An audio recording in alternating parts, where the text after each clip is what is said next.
Hi hello ಎಲ್ರಿಗೂ ನಮಸ್ಕಾರ. ನಾನು ಸಿಹಿ ಆ್ಯಂಡ್ ಇವತ್ತಿನ ವ್ಲಾಗ್ಗೆ ಎಲ್ಲರಿಗೂ ವೆಲ್ಕಮ್.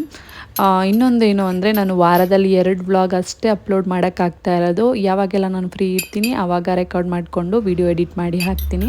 ಸೊ ಇವತ್ತು ನೇರಳೆ ಹಣ್ಣಿಂದ ಮಾರ್ನಿಂಗ್ ಒಂದು ಡಿಟಾಕ್ಸ್ ಡ್ರಿಂಕ್ಸ್ ಥರ ತೊಗೊಂಡೆ. ನಿಜವಾಗ್ಲೂ ನೇರಳೆ ಹಣ್ಣನ್ನು ಖಾಲಿ ಹೊಟ್ಟೆಯಲ್ಲಿ ತೊಗೊಂಡ್ರೂ ಕೂಡ ತುಂಬ ಒಳ್ಳೆಯದು ಆರೋಗ್ಯಕ್ಕೆ, ಹಾಗೆ ತಿಂದರೂ ಕೂಡ ಒಳ್ಳೆಯದು. ನಾನಿಲ್ಲಿ ಸ್ವಲ್ಪ ನೇರಳೆ ಹಣ್ಣನ್ನ ಸ್ಮ್ಯಾಶ್ ಮಾಡಿಕೊಂಡು ಅದಕ್ಕೆ ಉಗುರು ಬೆಚ್ಚಗಿನ ನೀರನ್ನ ಹಾಕ್ಕೊಂಡು ಕುಡಿತಾ ಇದ್ದೀನಿ. ನನಗೆ ಸ್ವಲ್ಪ ಕಲ್ಸಕ್ಕರೆ ಏನು ಹಾಕ್ಕೊಂಡಿಲ್ಲ, ಬಟ್ ನನ್ನ ಮಗನಿಗೆ ಕಲ್ಸಕ್ಕರೆ ಆ್ಯಡ್ ಮಾಡಿಕೊಂಡು ಅವನಿಗೂ ಕೂಡ ಈ ನೇರಳೆ ಹಣ್ಣಿಂದು ಡಿಟಾಕ್ಸ್ ಡ್ರಿಂಕ್ಸ್ನ ಕೊಟ್ಟೆ. ಅದೆಲ್ಲ ಆದಮೇಲೆ ಆ್ಯಸ್ ಯೂಶಲಿ ತಿಂಡಿ ಬ್ರೇಕ್ಫಾಸ್ಟ್ ಅದೆಲ್ಲ ಮಾಡಿಕೊಂಡು ಸ್ವಲ್ಪ ಆಯಿಲಿಂಗ್ ಮಾಡೋದಿತ್ತು. ಆ್ಯಂಡ್ ನನ್ನ ಟಮ್ಮಿ ತೋರಿಸ್ತಾ ಇದ್ದೀನಿ ಇಲ್ಲಿ. ಒಂದು ಸ್ವಲ್ಪನೂ ನನಗೆ ಟಮ್ಮಿ ಇಲ್ಲ, ಅಂದರೆ ಆಫ್ಟರ್ ಡೆಲಿವರಿ ಪೂರ್ತಿ ಕರಗಿದೆ ಇದೆ, ಇನ್ನೊಂದು ಸ್ವಲ್ಪ 20% ಇದೆ, ಬಟ್ ಯಾವ ಡ್ರೆಸ್ ಹಾಕಿದ್ರೂ ಕೂಡ ಅದು ಕಾಣಲ್ಲ. ಸೊ ಇವಾಗ ನನ್ನ ಕೂದಲಿಗೆ ಆಯಿಲಿಂಗ್ ಮಾಡ್ತಾ ಇದ್ದೀನಿ. ನಾನಿಲ್ಲಿ ವೇದ್ರ ನ್ಯಾಚುರಲ್ ಆಯಿಲ್ನ ಯೂಸ್ ಮಾಡ್ತಾ ಇದ್ದೀನಿ. ಒಂದು ಸಲ ಯೂಸ್ ಮಾಡಿ ನೋಡಿದೆ, ನಿಜವಾಗ್ಲೂ ತುಂಬ ಚೆನ್ನಾಗಿದೆ. ಇದರದ್ದು ಒಂದು ಅಡ್ವಾಂಟೇಜ್ ಏನು ಅಂದರೆ, ನಾವು ನಮ್ಮ ಒಂದು ಫೇವ್ರೇಟ್ ಆಯಿಲ್ ಏನಿರುತ್ತೆ ಅದನ್ನು ಮಿಕ್ಸ್ ಮಾಡಿಕೊಂಡು ನಾವು ಯೂಸ್ ಮಾಡ್ಬೋದು. ಇದರಲ್ಲಿ 21 or 31 ಹರ್ಬ್ಸ್ ಎಲ್ಲನೂ ಕೊಟ್ಟಿರ್ತಾರೆ, ಅಂದರೆ ಡ್ರೈ ಹರ್ಬ್ಸ್. ನಾವು ಅದಕ್ಕೆ ಸ್ವಲ್ಪ ಆಯಿಲ್ನ ಬಿಸಿ ಮಾಡಿ ಹಾಕಿ ಒಂದು 24 hours ಇಟ್ಟು ಯೂಸ್ ಮಾಡೋದಷ್ಟೇ. ಯೂಸ್ ಮಾಡಿದೆ ಎಷ್ಟು ಚೆನ್ನಾಗಿತ್ತು ಗೊತ್ತಾ. ಇದು ನೆಕ್ಸ್ಟ್ ಡೇ ವ್ಲಾಗ್ನ ಶೂಟ್ ಮಾಡ್ಕೊಳೋದಂದರೆ, ಅವತ್ತು ವ್ಲಾಗ್ ಏನು ನಾನು ಶೂಟ್ ಮಾಡಲಿಲ್ಲ, ಅದ್ರ ನೆಕ್ಸ್ಟ್ ಡೇ ಮಾರ್ನಿಂಗ್ ವ್ಲಾಗ್ನ ಕಂಟಿನ್ಯೂ ಮಾಡಿದೆ. ವೇದ್ರ ಆಯಿಲ್ ಏನಾದರೂ ಬೇಕು ಅಂತಂದರೆ ನಿಮಗೆ ನಾನು ಲಿಂಕ್ನ ಡಿಸ್ಕ್ರಿಪ್ಷನಲ್ಲಿ ಕೊಟ್ಟಿರ್ತೀನಿ, ಚೆಕ್ ಮಾಡ್ಬೋದು.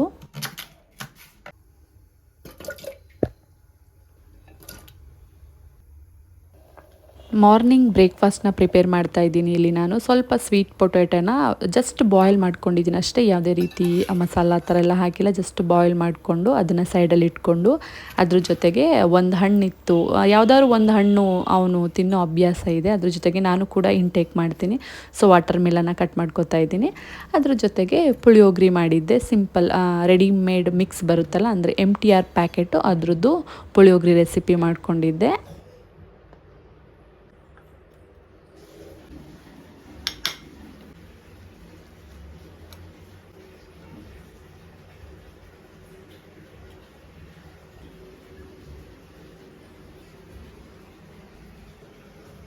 ನೆಕ್ಸ್ಟು ನಾನು ನಿನ್ನೆ ಆಯಿಲಿಂಗ್ ಮಾಡಿದ್ನಲ್ಲ, ಸೊ ನಾನು ಯಾವಾಗಲೂ ಆಲ್ಮೋಸ್ಟ್ ಆಯಿಲಿಂಗ್ ಮಾಡಿದರೆ ಒಂದು ನೈಟ್ ಬಿಟ್ಟು ಅದರ ನೆಕ್ಸ್ಟ್ ಡೇ ಹೇರ್ ವಾಶ್ ಮಾಡೋದು. ಹೇರ್ ವಾಶ್ ಮಾಡಲಿಕ್ಕೆ ಹೇಳಿ ನಾನು ನ್ಯಾಚುರಲ್ ₹2 ಆಲ್ ಕ್ಲಿಯರ್ ಶ್ಯಾಂಪು ಜೊತೆಗೆ ಇದೊಂದು ಕೆರಟಿನ್ ಹೇರ್ ಮಾಸ್ಕ್, ಅದನ್ನು ಕಂಡೀಷ್ನರ್ ಆಗಿ ಯೂಸ್ ಮಾಡಿದೆ. ಲೈಟಾಗಿ ಸ್ಕಿನ್ ಕೇರ್ ಮಾಡ್ಕೊಬಿಡೋಣ ಅಂತ ನಾನಿಲ್ಲಿ ಜಸ್ಟ್ ಮಾಯ್ಶ್ಚರೈಸರ್ ಮತ್ತು ಟಿಂಟೆಡ್ ಸನ್ಸ್ಕ್ರೀನು, ಅದ್ರ ಜೊತೆಗೆ ಐಲೈನರು, ಲಿಪ್ಸ್ಟಿಕ್ನ ಯೂಸ್ ಮಾಡಿ ಒಂದು ಸಿಂಪಲ್ ಸ್ಕಿನ್ ಕೇರ್ ಅಂತಲೇ ಹೇಳ್ಬೋದು ಮಾಡ್ಕೋತಾ ಇದ್ದೀನಿ ನಾನಿಲ್ಲಿ. ಇನ್ನು ತುಂಬ ಜನ, ನಾನು ಲಾಸ್ಟ್ ವೀಡಿಯೋದಲ್ಲಿ ಸ್ಕಿನ್ ಕೇರ್ ಪ್ರಾಡಕ್ಟ್ನ ತೋರಿಸಿದ್ದೆ, ಅದು ಟ್ಯಾಗ್ ಮಾಡಿದ್ದೀನಿ ಆಲ್ಮೋಸ್ಟು, ಬಟ್ ಅದ್ರ ಬಗ್ಗೆ ಡೀಟೇಲ್ಸ್ ಎಕ್ಸ್ಪ್ಲೇನ್ ಮಾಡಿ ನಿಮ್ಮ ಸ್ಕಿನ್ ಕೇರ್ ರೂಟೀನ್ನ ತೋರಿಸಿ ಅಂತ ಹೇಳಿದ್ದಾರೆ. ಓಕೆ, ಕಮ್ಮಿಂಗ್ ಡೇಸಲ್ಲಿ ಸ್ಕಿನ್ ಕೇರ್ ರೂಟೀನ್ ಮತ್ತು ಹೇರ್ ಕೇರ್ ಪ್ರಾಡಕ್ಟ್ಸ್ ಕಂಪ್ಲೀಟಾಗಿ ತೋರಿಸೋಣ. ಯಾಕಂದರೆ ವಾರನೂ ಚೇಂಜ್ ಆಗ್ತಾ ಇರುತ್ತೆ, ಅಥವಾ ತಿಂಗಳು ಈಗ ಬೇರೆ ಯಾವುದಾದ್ರೂ ಒಂದು ಪ್ರಾಡಕ್ಟ್ ನಮ್ಗೆ ಇಷ್ಟ ಆಯಿತು ಅಂದರೆ ನಾವು ಯೂಸ್ ಮಾಡೋದಕ್ಕೆ ಸ್ಟಾರ್ಟ್ ಮಾಡ್ತೀವಲ್ಲ. ಜಸ್ಟ್ ಇವಾಗ ನನ್ನ ಹತ್ರ ಏನಿದೆ ಬೇಸಿಕ್ ರೋಟೀನ್ ಅದನ್ನು ನಾನು ಶೇರ್ ಮಾಡ್ಕೋತೀನಿ. ಆ್ಯಂಡ್ ಕರ್ಲಿ ರೋಟೀನ ನಾನಿಲ್ಲಿ ಶೇರ್ ಮಾಡ್ಕೋತಾ ಇದ್ದೀನಿ. ಸ್ವಲ್ಪ ಹೇರ್ ಜೆಲ್ನ ಯೂಸ್ ಮಾಡಿ ಫಸ್ಟು ನನ್ನ ಹೇರ್ನ ಸ್ವಲ್ಪ ಕರ್ಲಿ ಥರ ಮಾಡಿಕೊಂಡೆ. ಅದಾದಮೇಲೆ ನಾನಿಲ್ಲಿ ಅಗ್ಯಾರೋದು ಹೇರ್ ಡ್ರೈಯರ್ನ ಯೂಸ್ ಮಾಡಿಕೊಂಡು ಕರ್ಲಿ ಹೇರ್ ಸ್ಟೈಲ್ನ ಮಾಡ್ಕೋತಾ ಇದ್ದೀನಿ. ಬಟ್ ಅಷ್ಟಾಗಿ ಪರ್ಫೆಕ್ಟ್ ಅನ್ನೋ ಥರ ಬಂದಿಲ್ಲ, ಇನ್ನೂ ನಾನು ಜೆಲ್ ಜಾಸ್ತಿ ಯೂಸ್ ಮಾಡಬೇಕು. 2 ಥರ ಜೆಲ್ ಬರುತ್ತೆ, ಅದನ್ನು ಅಪ್ಲೈ ಮಾಡಿ ನಮ್ಮದು ಏನಿರುತ್ತೆ ಹೇರ್ ಡ್ರೈಯರಲ್ಲಿ ಡಿಫ್ಯೂಸರ್ ಇರುತ್ತಲ್ಲ ಅದನ್ನು ಯೂಸ್ ಮಾಡಿಕೊಂಡು ಮಾಡ್ತಾಯಿದ್ದೀನಿ. ಬಟ್ ಅಷ್ಟಾಗಿ ಕರೆಕ್ಟ್ ಬಂದಿಲ್ಲ, ಜಸ್ಟ್ ಬೇಸಿಕ್ ಅಟೆಂಪ್ಟ್ ಥರ ಚೆನ್ನಾಗಿತ್ತು. ನೆಕ್ಸ್ಟ್ ಟೈಮ್ ಯಾವಾಗಾದರೂ ಟ್ರೈ ಮಾಡಬೇಕು. ಇವಾಗ ಏನಾದರೂ ಹೊರಗಡೆ ಹೋಗೋಂಗಿದ್ರೆ ಕರ್ಲಿ ಹೇರ್ ರೊಟೀನ ಮಾಡ್ಕೊಂಡು ಹೋಗ್ಬೋದು. ನಾನೀಗ ಜಸ್ಟ್ ಮನೇಲೇ ಇರೋದ್ರಿಂದ ಜಸ್ಟ್ ಒಂದು ಟ್ರೈ ಕೊಟ್ಟೆ ಅಷ್ಟೇ.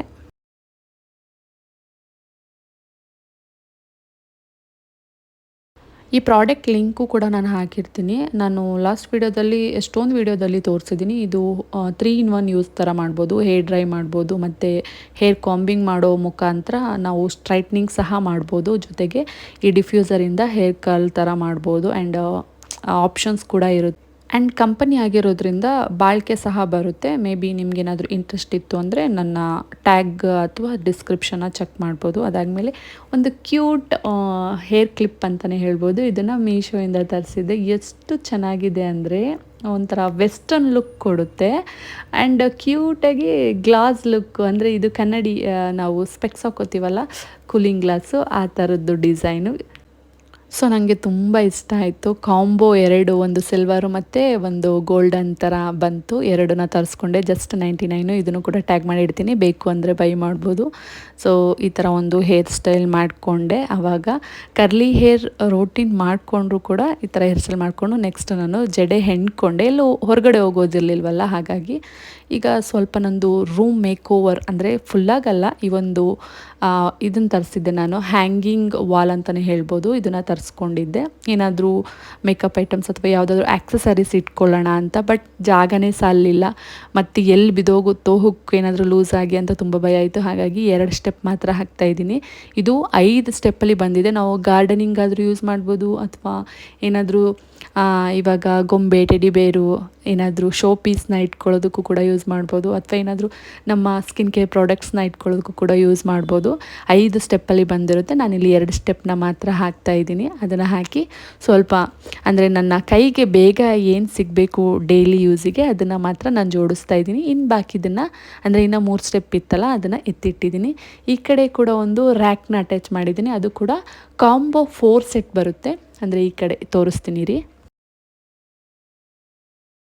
ಫಸ್ಟು ಇದನ್ನು ಫಿನಿಷ್ ಮಾಡಿಬಿಡ್ತೀನಿ. ಸೊ ಜೋಡಿಸ್ತಾ ಇದ್ದೀನಿ. ಒಂದು ಟೆಡಿ ಬೇರ್ ಇತ್ತು, ಅದನ್ನು ಕೂಡ ಜೋಡಿಸ್ದೆ. ಅದನ್ನು ಜೋಡಿಸಿ ಲೈಟಿಂಗ್ ಕೂಡ ತರಿಸಿದ್ದೆ. ಅಂದರೆ ಶೆಲ್ ಆಪ್ರೇಟ್ ಇದು, ನಾಟ್ ಸ್ವಿಚ್ಚು. ನಾವು ಪ್ಲಗ್ ಇನ್ ಮಾಡಬೇಕಂತ ಏನಿಲ್ಲ. ಶೆಲ್, ಆಟೋಮೆಟಿಕ್ ಶೆಲ್ ಅದರಲ್ಲಿ ಇರುತ್ತೆ. ಸಣ್ಣ ಶೆಲ್ ಇರುತ್ತಲ್ಲ, ಅದನ್ನು ನಾವು ಡಿಸೈನ್ ಮಾಡ್ಕೋಬೋದು. ಇದು ಕೂಡ ಮೀಶೋದಲ್ಲಿ ಅವೈಲೇಬಲ್ ಇದೆ. ಕಿಚನ್ನಿಗೆ ಅಥವಾ ಈ ಥರ ಸಣ್ಣದಕ್ಕೆ ನಾವು ಯೂಸ್ ಮಾಡ್ಕೊಳ್ಳೋಕ್ಕೆ ತುಂಬ ಚೆನ್ನಾಗಿ ಕಾಣಿಸುತ್ತೆ. ಇವಾಗ ತೋರಿಸ್ತಿದ್ದೀನಲ್ಲ, ಈ ಬ್ಲ್ಯಾಕ್ ಕಲರ್ ರ್ಯಾಕು ಕೂಡ 4 ರ್ಯಾಕ್ ಬರುತ್ತೆ. ಮತ್ತು ಇದು ವಾಶ್ರೂಮಲ್ಲಿ ಯೂಸ್ ಮಾಡುವಂಥದ್ದು, ಅಂದರೆ ಬಾತ್ರೂಮಲ್ಲಿ ನಾವೇನಾದರೂ ಶ್ಯಾಂಪು, ಸೋಪು ಅದನ್ನೆಲ್ಲ ಇಟ್ಕೊಳ್ಳಿಕ್ಕೆ, ಅಥವಾ ಕಿಚನಲ್ಲೂ ಕೂಡ ಯೂಸ್ ಮಾಡ್ಬೋದು, ಅಥವಾ ನಮ್ಮ ಮೇಕಪ್ ರೂಮಲ್ಲೂ ಕೂಡ ಯೂಸ್ ಮಾಡ್ಬೋದು. ಅದ್ರ ಜೊತೆಗೆ ಸೋಪ್ ಹೋಲ್ಡರ್ ಕೂಡ ಬರುತ್ತೆ. ಆ್ಯಂಡ್ ಇವಾಗ ನೋಡ್ತಾ ಇರ್ಬೋದು, ಲೈಟ್ ಆನ್ ಮಾಡಿದ್ದೀನಿ. ನೈಟ್ ಹೊತ್ತು ತುಂಬ ಚೆನ್ನಾಗಿ ಕಾಣುತ್ತೆ. ಅಂದರೆ ಈ ಲೈಟಿಂಗ್ಸ್ ಎಲ್ಲ ನೈಟ್ ಹೊತ್ತಲ್ವ ಚೆನ್ನಾಗಿ ಕಾಣೋದು, ಬಟ್ ಯಾವಾಗ ಬೇಕೋ ಅವಾಗ ಹಾಕ್ಕೊಳ್ಳೋದು ಅಂತ ಆ ಲೈಟ್ನೂ ಕೂಡ ಆ್ಯಡ್ ಮಾಡಿದೆ. ಇನ್ನು ಇದು ನನ್ನ ನೈಟ್ ಕೇರ್ ರೂಟೀನ್. ನಾನು ಮಧ್ಯಾಹ್ನದೆಲ್ಲ ವ್ಲಾಗ್ನ, ಅಂದರೆ ಏನು ಊಟದ್ದೆಲ್ಲ ವ್ಲಾಗ್ನೆಲ್ಲ ಶೂಟ್ ಮಾಡ್ಕೊಳ್ಳಿಲ್ಲ, ಜಸ್ಟ್ ರ್ಯಾಂಡಮ್ ವ್ಲಾಗ್ ಥರ ಶೂಟ್ ಮಾಡ್ಕೊಂಡು ಹೋದೆ.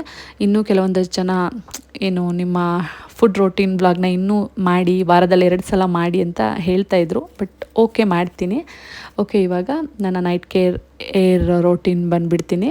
ಸ್ವಲ್ಪ ಮಸಾಜ್ ಮಾಡ್ತಾಯಿದ್ದೀನಿ. ಇದು ನಾನು ತೋರಿಸಿದ್ದೆ ಮಸಾಜ್ ಟೂಲ್ನ, ಅದನ್ನು ಸ್ವಲ್ಪ ಸಿಲಿಕಾನ್ ಥರ ಬರುತ್ತೆ, ಅದನ್ನು ಸ್ವಲ್ಪ ಲೈಟಾಗಿ ಮಸಾಜ್ ಮಾಡಿದೆ. ಬೇಕಿಲ್ಲ ಅದರದ್ದು ಅವಶ್ಯಕತೆ, ನಾವು ಕೈಯಲ್ಲೂ ಸಹ ಮಾಡ್ಬೋದು. ಅದಾದಮೇಲೆ ಈ ವುಡನ್ ಕೊಂಬಿಂದ ಲೈಟಾಗಿ ಕೆಳಗಡೆಯಿಂದ ಹೇರ್ನ ತೆಗಿತಾ ಹೋಗಬೇಕು. ಬಟ್ ಮೊದಲು ನಾವು ಕೈಯಿಂದ ಹೇರ್ ತೆಗೆದ್ರೆ ನಿಜವಾಗ್ಲೂ ಹೇರ್ ಲಾಸ್ ಆಗೋಲ್ಲ. ಫಸ್ಟ್ ಕೈಯಿಂದ ದೊಡ್ಡ ಎಳೆಯಲ್ಲಿ ತೆಗೆದು ನೆಕ್ಸ್ಟು ಕಾಂಬ್ ಯೂಸ್ ಮಾಡಿಕೊಂಡು ಕೆಳಗಿಂದ ಮೇಲ್ಗಡೆ ಹೋದರೆ ಲೈಟಾಗಿ ಸಿಕ್ಬಿಡುತ್ತೆ, ಮತ್ತು ಕೂದಲು ಕೂಡ ಅಷ್ಟು ಲಾಸ್ ಆಗೋಲ್ಲ. ಅದೆಲ್ಲ ಆದಮೇಲೆ ಸ್ವಲ್ಪ ಹೇರ್ ಸಿರಮ್ನ ಹಾಕ್ಕೊಂಡು ಈ ಥರ ಕೂದಲನ್ನ ಕಟ್ಟಿ ಬಿಟ್ಟಿದ್ದೀನಿ. ಆ್ಯಂಡ್ ಇದ್ರದ್ದು ಲೆಂತ್ ಎಲ್ಲ ನಾನು ಚೆಕ್ ಮಾಡಿಲ್ಲ. ಲಾಸ್ಟಾಗಿ ಒಂದು ಸಲ ಫೇಸ್ ವಾಶ್ ಮಾಡಿಕೊಂಡು ಯೂಶಲಿ ನೈಟ್ ಕೇರ್ ರೋಟೀನ ಮಾಡಿಕೊಂಡು ಈ ವಿಡಿಯೋನ ಇಲ್ಲಿಗೆ ಎಂಡ್ ಮಾಡ್ತಾಯಿದ್ದೀನಿ.